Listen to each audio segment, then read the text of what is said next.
지난 시간에 이제 문명화정 1권 얘기를 주로 했는데, 음, 이제 2권에 보면 그 국가에 대한 얘기가 나와요. 근대 국가의 발생사가 나와요. 이게 좀 재밌는 겁니다. 이게 이제 어떻게 보면 국가가 왜 발전되느냐, 뭐 찰스 틸리의 무슨 국민국가 얘기해보나, 아니면 뭐 베링턴 무어가 썼던 절대주의 뭐 그런 개복 이런 거 나중에 한번 우리가 할 기회가 있을지 모르겠어요. 절대주의 국가의 개보나 무슨 독재와 민주주의 사회적 기원 이런 책들이 이제 그 미국에서 만들어진 국가 기원에 관련된 아주 중요한 책들인데, 음, 엘리아스가 얘기하는 이 국가라고 하는 게 뭐냐면 기본적으로 사람들의 일상 생활과 감정 구조를 통제하기 위해서 국가가 만들어주고 국가의 가장 그 중요한 기능이 그거였다는 거예요. 그러니까 일상적으로 우리가 일권에서 얘기했던 문명화 과정 일권에서 얘기했던 일상 속의 삶의 패턴이 바뀌고 수치심이 생기는 그 외부적인 구조가 뭐냐면 바로 국가라는 겁니다. 그래서 국가라고 하는 것이 행정적인 차원에서 무슨 조사를 걷고 군대를 만들고 하는 그런 역할을 했다. 이게 이제 소위 미국식 찰스 틸리나 베링턴 무어가 생각했던 굉장히 중요한 역할이었다면, 이 엘리아스는 국가를 어떻게 보냐면 개인의 행동을 조절하는 중요한 역할을 했다는 거예요. 그러니까 자본주의라고 하는 것도 국가가 만들어진 형태가 아니고 오히려 국가라고 하는 걸 통해서 자본주의적인 인간형이 만들어졌다는 겁니다. 이거는 사실은 막시즘에 대한 전면적인 도전이죠. 막스는 뭐라고 생각했어요? 중세 봉건 영주 시대에서 자본주의라고 하는 시스템, 경제 시스템이 만들어지면서 그 자본주의 시스템을 지탱하기 위한 하나의, 마르크스의 용어로 얘기하면 부르주아의 집행위원회가 만들어진 거, 그게 국가라는 거 아니에요. 근데 그렇지 않다는 거예요. 국가라고 하는 것이 개인들을 일상적인 삶에서 필요한 어떤 그 행동 양식을 만들어내는 기제가 작동됐기 때문에 거기에 걸맞는 자본주의 문화도 만들어졌다, 이렇게 생각하는 겁니다. 이거는 사실은 대단히 중요한 거죠. 물론 뭐 국가가 먼저 만들어져서 개인들을 만들어지고 그래서 경제적으로 자본주의가 만들어졌다, 이렇게 무슨 원인과관계로 얘기하는 건 아니에요. 이 엘리아스는 특히 나중에 푸코도 그렇고 브루드에도 그렇고 무슨 뭐 경제가 먼저냐 정치가 먼저냐 국가가 먼저냐 경제가 먼저냐 이렇게 인과관계를 따지는 학자들이 아니고 그 상호성을 먼저 보는 거예요. 그러나 하여튼 국가라고 하는 것이 특정한 개인들의 어떤 일정한 행동 양식을 만들어냈다. 그런 외부적인 강요의 어떤 구조적인 체제가 됐다. 이건 대단히 그렇게 보는 게 대단히 중요하다는 거죠. 그래서 여기 보면 이제 그 국가사회 2장, 이 책의 2장 국가사회 발생사 벌써 보면은 이 어디쯤 보면 되냐면 313페이지 정도 볼까요? 이 원주 그러니까 그 엘리아스가 쓴 실제로 쓴 원주 같은 면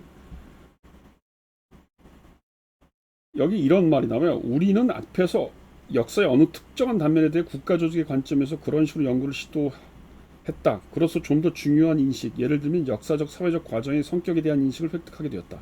우리는 국가와 같은 제도들을 단순히 합리적인 목적의 관점에서만 고찰할 때에는 아무런 인식도 얻을 수 없다는 사실을 깨닫게 되었다. 조금 더 밑에 보면 이거 주석에는 맨 밑에입니다. 313페이지. 많은 사람들의 공동 계획으로서가 아니라 그들의 계획들의 일치와 충돌로부터 전혀 계획하지 않은 것으로서의 기능 분화의 심화 현상이 나타나고 국가라는 형태로 넓은 지역들이 통합이 이루어졌다, 이런 표현을 써요. 그러니까 국가라고 하는 것이 어떤 합리성의 역할로 만들어지고, 예를 들면 찰스 틸리 같은 국민국가의 계보에서 보면 국가가 왜 만들어졌느냐? 세금 걷고 군대를 동원하기 위한 합리적인 행정기구였겠다, 이렇게 설명을 하는 거예요. 유럽의 군대 국가의 역사가. 근데 지금 엘리어스는 뭐라고 얘기하냐면 그렇게 합리적이고 국가 조직이 그런 게 아니라는 거예요. 어떻게 보면 그 일정한 사회적인 요구와 맞물려 있긴 하나 그것이 뭔가 무슨 조사를 걷거나 아니면 뭐 행정 관례를 뽑거나 이런 필요에 의해서 만들어졌다, 그렇지 않다는 겁니다.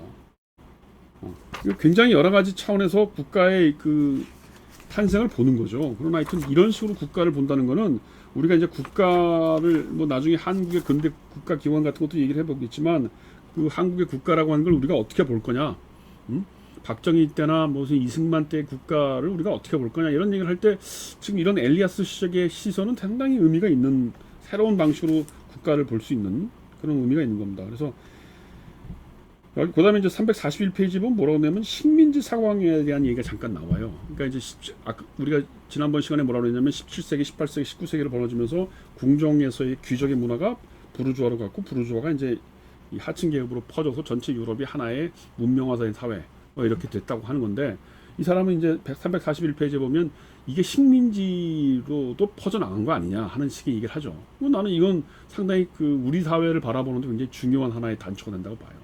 왜냐면 우리가 근대 국가를 받아들이는 것도 정치 체제만 받아들이는 게 아니고 문명화 과정을 받아들이는 거죠. 예를 들면 기독교를 받아들인다든가 아니면 기왕에 있었던 유교 문화의 어떤 예절 대신에 서양의 예절을 배우기 시작한단 말이에요. 그러면서 그 문명이 사실 지배를 하는 거죠. 사람들을 국가가 원하는 형태로 지배를 하는 거란 말이에요. 그건 어떻게 보면 중심국가가 요구하는 지배를 당하고 있는 거죠, 우리가. 여태까지 우리는 지배라고 하는 게 다 군사적인 지배, 경제적인 지배 이런 것만 얘기를 했지만 꼭 그렇지는 않다는 겁니다. 그래서 뭐 여기 보면 356페이지 보면 이런 얘기가 있어요. 신분적 위상을 유지하려는 소망과 구별하려는 욕구는 부와 돈의 축적에 대한 욕구보다 더 강한 행위 동기를 작용했다. 이건 거의 부르드웨를 암시하는 그런 문장이죠. 내가 남하고 달라. 난 상류층이야. 옛날에 상류층이라는 말이 어디 있어요? 난 근데 너하고 달라 하는 건 뭐예요? 뭔가 이 소비하는 패턴을 바꾸게 했다는 거죠. 그게 어떤 삶의 양식, 생활 양식으로 만들어졌다는 거예요. 그래서 그게 상류층과 중류층과 하류층을 구분짓는 굉장히 중요한 역할을 했다는 겁니다. 그 다음에 이제 그 본능을 억압한다는 것이 결국은 근대 국가의 가장 중요한 속성이라는 거예요. 사람들의 본능을 억압하고 국가가 요구하는 일종의 어떤 전형적인 인간을 만들어내는 거. 그게 바로 시민사회라는 거죠. 그래서 우리가 생각하기에 시민사회를 통해서 사람들이 합리화되고 근대 국가가 합리화됐다? 아니라는 겁니다. 훨씬 더 그 국가가 요구하는 그 사회가 요구하는 지배 메커니즘에 의해서 인간이 길들여졌다고 보는 거예요. 인간이라고 하는 것이 자기를 억제하지 못하는 것은 굉장히 유교적인 관점에서 보면 굉장히 성인 문제가 되는 거죠. 자기를 억제하고 수치심을 아는 게. 그런데 지금 이 엘리아스의 논에서 보면 인간이 수치심을 알고 뭐예요? 자기를 억제한다는 건 뭐예요? 그만큼 길들여진 거지. 인간이 요구하는 길들여진 거죠. 뭐 꼭 좋은 비교는 아니지만 이제 이런 책들이나 이런 시대에 이제 보면 이게 여태까지 우리가 뭐 박정희 시대를 특히 이제 박정희 시대 연구에서 이 국가와 일상이라는 이런 책들은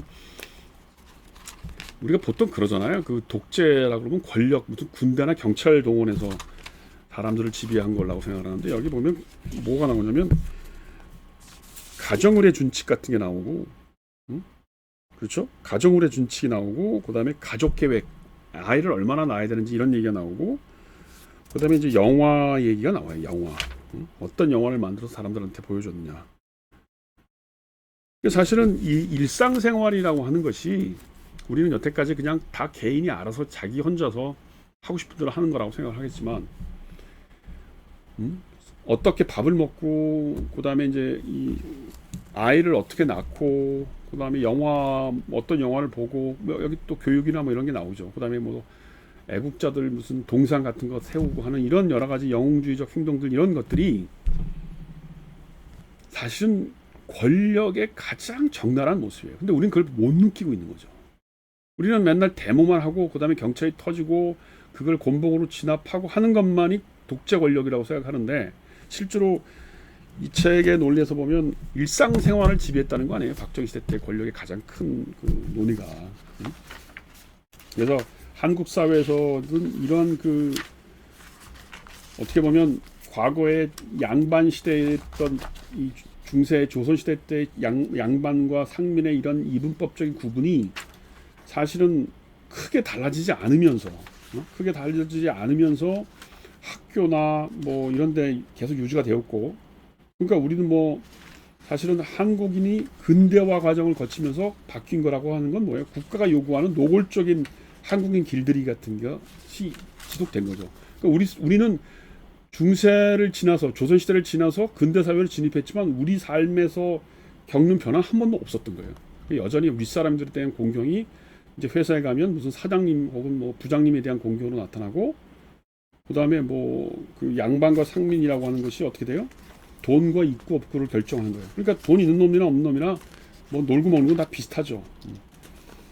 그다음에 자기를 억제하는 것보다는 우리나라는 공격력이 제대로 길들여지지 않은 사회를 산 거죠. 지금도 보면 뭐 고속도로에서 조금만 빵빵거리고 고속도로에서 차를 세워가지고 막 멱살 잡고 그런다는 거 아닙니까?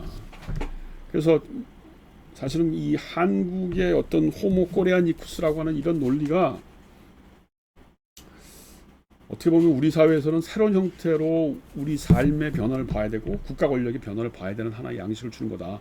그러면서 엘리아스가 우리한테 보여주는 역사 인식은 대단히 신선한 것이고 그걸 통해서 한국 사회 근대 문제나 현대 문제를 좀 새롭게 볼 필요가 있다. 특히 이제 뭐 미셸 푸코를 통해서는 그런 학교 문제나 어떤 육체에 길들여진 면을 보겠지만 부르드웨이로 가면은 그게 이제 소비 패턴과 관련돼 있단 말이에요. 그러니까 엘리아스도 뭐라 그러냐면 남한테 구별듣고 과시하기 위해서 내가 소비하는 패턴이 달라졌다고 하는데 우리의 경우에는 그게 어떻게 돼요? 식민지적인 트라우마 현상으로 나타나는 거죠. 상류층이나 하류층이나 전부 다 그 외국 명품 들고 다니려고 하는 이유가 뭐예요? 그 심리적인 구조 안에 가장 높은 상류층은 우리나라의 어떤 돈 많은 사람이 아니고 또 우리나라 자체가 상류층의 문화가 없고 왜 다 외국을 따라하는 게 상류층이 돼버린 거죠. 그러니까 우리나라에서는 돈 있는 놈은 뭐 500만 원짜리 핸드백을 사고 1000만 원짜리 핸드백을 사고 돈 없는 사람은 뭐 50만 원짜리 가짜 핸드백 그 짝퉁을 사더라도 하여튼 외국 명품을 들고 다니는 것이 마치 대단히 중요한 어떤 신분 상승인 것처럼 착각하는 그 소비에 있어서의 어떤 문명화 과정이 왜곡된 거죠. 뭐 그런 얘기들을 나중에 이제 푸코나 부르드웨이를 하면서 뭐 한번 다시 한번 정리해 보도록 하겠습니다. 어쨌든 이 부르드웨이 그 프랑스 포스트 모더니즘에 영향을 미친 특히 이제 푸코나 부르드웨이 영향을 준 사람으로서 엘리아스는 대단히 중요하다. 그래서 한번 다뤄봤습니다. 여기까지 하겠습니다.